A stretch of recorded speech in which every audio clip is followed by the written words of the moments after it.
임신하면서 신분 상승이 한나에게는 이루어졌습니다. 그리고 드디어 이제 한 해가 지났고 한나가 임신하고 아들을 낳아서 사무엘이라고 했는데 여기에서 사무엘이라는 이름은 히브리어를 보면 하나님의 이름을 뜻하죠. 셔무엘, 마치 퍼누엘이 하나님의 얼굴이고 르우엘이 하나님의 친구인 것처럼 그 이름은 아들을 뜻할 수도 있대요. 그래서 하나님의 아들, 이런 의미도 갖고 있습니다. 내 사무엘의 이름에 대한 설명으로서 내가 그를 구하였다, 슈일러티브라고 하는데 이거는 통속적인 어근의 설명이 되겠습니다. 내가 그에게 구하였다로 번역을 하려고 하면 이슈마엘, 하나님께 구하였다가 되는데, 구하다, 샤알이라는 동사가 들어가야 하는데 여기는 쉔만 들어가 있죠. 그래서 그는 사울이다, 후샤울. 28절에서 사무엘을 소개를 할 때 후샤울, 그는 구한 바 된 자이다, 수동태 샤알에 원한 바 된 자다, 디자이어도 된 자이다. 사무엘은 한나가 원한 자이다, 또 하나님이 원한 자이다. 그리고 이스라엘의 첫 왕이 된 사울의 통치를 얘기해 주는 모습을 우리가 여기서 볼 수 있겠습니다. 그리고 21절로 넘어가면 그의 남편 엘가나가 그의 온 집이 여호와께 매년제와 그의 서원제를 드리러 올라갔다. 그의가 빠져 있는데 엘가나가 서원제를 드리러 갔다는 것은 한나의 서원을 엘가나가 승인했다는 말이 되겠죠. 그러나 한나는 올라가지 않고 아이가 젖대기까지는 아니다, 젖대기까지는 올라가지 않겠다고 말하고 있습니다. 여기 상당히 돌발적이죠. 아이 낳으면 하나님께 바치러 간다고 했는데 젖대기까지는 아니다. 왜 한나가 서원제를 연기하고 있는가? 한나의 마음이 변했는가? 잠시 보류하고 있는가? 젖대기까지는 아니다. 이건 돈절법이 되겠습니다. 그러니까 젖을 뗀 후에 내가 데리고 갈 것이다. 젖대기까지의 시간, 아이의 생애에 기초를 놓는 시간이죠. 아이의 인격 발달에 결정적으로 중요한 시기니까 출산 이렇게 휴가를 많이 줘야 되겠어요. 한나와 아이가 친밀한 관계를 갖기로 작정하는 시편 131편, 젖된 아이가 엄마 품에 있는 것처럼 한나는 상당한 시간을 연기하고 있습니다. 만 2년. 그 이후에 그가 여호와 앞에 뵙게 하다, 수동태 문장. 원래는 우리가 하나님을 보다인데 이제는 하나님 앞에 나타나게 하다. 그리고 여기에서 한나는 젖될 때까지의 시간을 가지고 나머지 시간은 주님 앞에 영원히 머물 것이다. 히브리어에는 여러 조동사들이 없으니까 그 이후에는 영원토록 주님 앞에 머물러야만 한다. 당위의 서법으로 우리가 번역을 할 수 있겠습니다. 그래서 TNK에 있어서는 He must remain there for good. 그 이후에는 영원토록 하나님 집에 있어야만 한다는 한나의 결심을 우리가 볼 수 있겠습니다.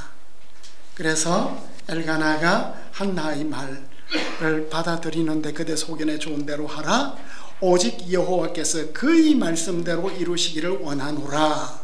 여기에서 그의 말씀은 누구의 말씀일까요? 개역 개정에서는 주님의 말씀으로 번역을 했습니다. 근데 맥카터나 70인역에서는 그대의 말, 한나의 말로 주님은 한나에게 주신 말씀이 없으므로 하나님의 뜻을 이루다로 볼 수도 있겠습니다. 그리고 한나가 서원을 이루어 드릴 때 젖을 빼자마자 데리고 올라가는데 세살난 수소를 데려갔습니다. 세살난 수소. 우리말 번역에서는 수소 3마리를 바쳤는데 수소 3마리는 어마어마하죠.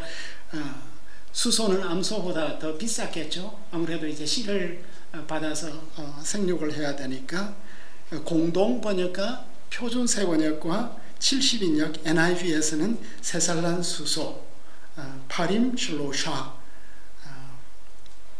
번식 때문에 여기에서 수소 파르는 어린 수송아지인데 아마 사무엘이 3살이 되었으면 사무엘과 함께 태어났던 그 수소를 바치는 것으로 우리가 볼 수 있을 것 같고, 밀가루 한 에바는 22리터라니까 대단히 많은 거죠. 일반적인 헌물은 양 한 마리, 고운 에바 10분의 1인데 엄청난 양을 바쳤고, 포도주 한 가죽부대 한 항아리, 큰 그릇 한 에바 정도가 되겠습니다. 엘가나는 상당히 부유한 사람이었던 것 같습니다. 그리고 이제 25절에는 드디어 수소를 잡았고 그들이 아이를 데리고 엘리에게 갔다. 그리고 26절로 가면 한나에게 참 특별한 순간이에요. 그죠? 자신의 서원을 온전히 이루는 시간인데 아이는 여전히 어렸다. 그리고 한나가 드디어 내 주여 당신의 사심으로 맹세하나이다. 나는 여기서 내 주 당신 곁에 서서 여호와께 기도하던 여자라. 왜 한나가 엘리의 살아있음으로 맹세를 할까요? 구태여 맹세할 필요까지는 없지 않아요? 그죠? 맹세하면서 사무엘을 바치는데 그 맹세로서 사무엘을 하나님께 바치는 것을 법적으로 확정하는, 그러니까 엘리의 목숨을 맹세의 정인으로 삼는, 그러니까 사무엘의 인생에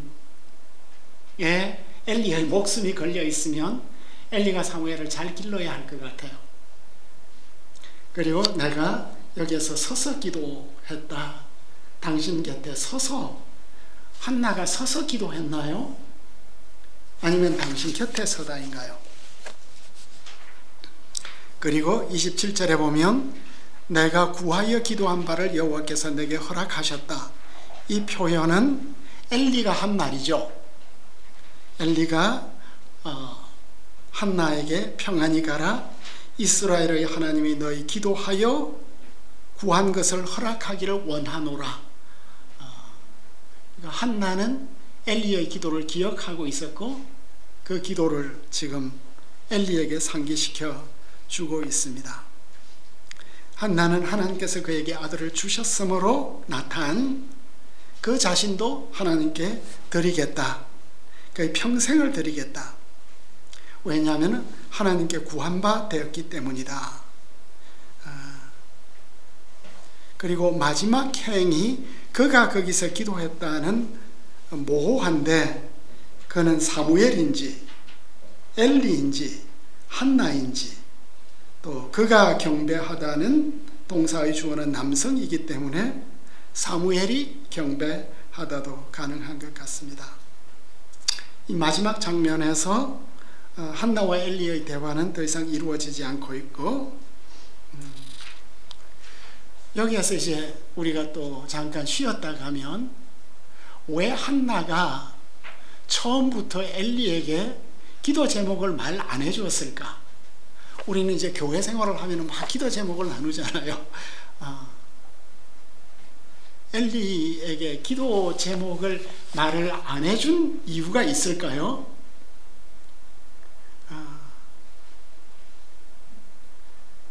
엘리도 묻지 않았습니다. 그죠? 한나는 기도 응답이 된 후에 비로소 간증을 하네. 만약에 엘리에게 먼저 말해 주었으면 또 어떤 시나리오가 만들어질 수 있었을까요? 그러니까 여기에서 우리가 배울 점이 뭘까? 기도 응답이 이루어진 이후에 이렇게 간증하는 한나의 모습 속에 우리는 무엇을 배울 수 있을까에 대해서 생각을 해보았습니다. 엘리에게 미리 말을 했으면 어떤 결과가 발생했을까요? 엘리가 바로 축복을 해줄 수도 있었을 것 같고, 또 엘리가 좀 부정적인 입장을 표현할 수도 있었을 것 같고, 여러 가지 상황이 전개될 것 같은데, 하여간 한나는 마지막에 말해주고 있습니다. 이제 이 이야기를 정리를 하면서 우리는 가정에 대한 말씀을 기억하게 되는 것 같아요. 이 창세기 2장 24절과 마태복음 19장, 에베소서 5장 31절, 그리고 이 가정에 대한 이야기는 예수님과 교회에 대한 말씀으로 볼 수 있고, 특별히 디모데서에서는 감독에 대한 이야기를 할 때 한 아내의 남편이 되어야 한다. 집사들 역시 한 아내의 남편이 되어서 자녀와 자기 집을 잘 다스려야 한다. 장로들에게도 바울이 말하고, 한 아내의 남편이 되는 이야기를 신약성경은 참 많이 말을 하고 있습니다. 창조 질서에 대한 이야기를 우리가 이제 보게 되고, 여기에서 이제 제가 아브라함 카이퍼의 글을 한번 가져오게 되었습니다. 창조 질서에서 추가로 제정된 법적 명령은 혼인인데 그 내용은 다음과 같다. 그러므로 남자는 아버지와 어머니를 떠나서 아내와 결합하여서 한 몸을 이루는 것이다. 창세기 2장 24절. 여기에 세 가지가 있는데, 우선 부모 권리의 확립과 동시에 제한이다. 젊은 아들이나 딸이 혼인할 나이가 되면 부모를 떠나지만 그때까지 부모의 집에서 자신의 위치와 임무를 가지고 다른 한편으로 부모의 돌봄을 받아야 한다. 혼인 전까지 아이와의 관계. 그런데 이 법적 관계가 계속되는 건 아니고, 혼인을 원하는 사람은 누구나 부모의 집을 떠날 권리가 있으므로 부모의 권위 아래서 풀려나 독립권을 얻는다. 다음으로 혼인권이 있다. 그러니까 처음에는 부모의 권리가 있고, 두 번째는 독립권이 있고, 세 번째는 혼인법이 있는데, 성경적 혼인법은 일부 일처제이다. 그리고 이제 성적인 면에 있어서 두 부부가 한 몸이 되어야 한다는 명령을 받는다. 근데 이 부부가 한 몸을 이루는 것은 짝짓기라고 할 수가 없다. 짝짓기는 하나의 육체를 만드는 것이 아니라 단지 한순간을 위해서 두 육체가 섞이는 것이다. 이제 성적인 그 관계에 대해서 아브라함 카이퍼가 반혁명 국가학이라는 책이 최근에 2013년에 번역이 되었는데, 우리 가정 질서에 대해서 말을 해주고 있습니다. 이로써 1장이 끝났습니다.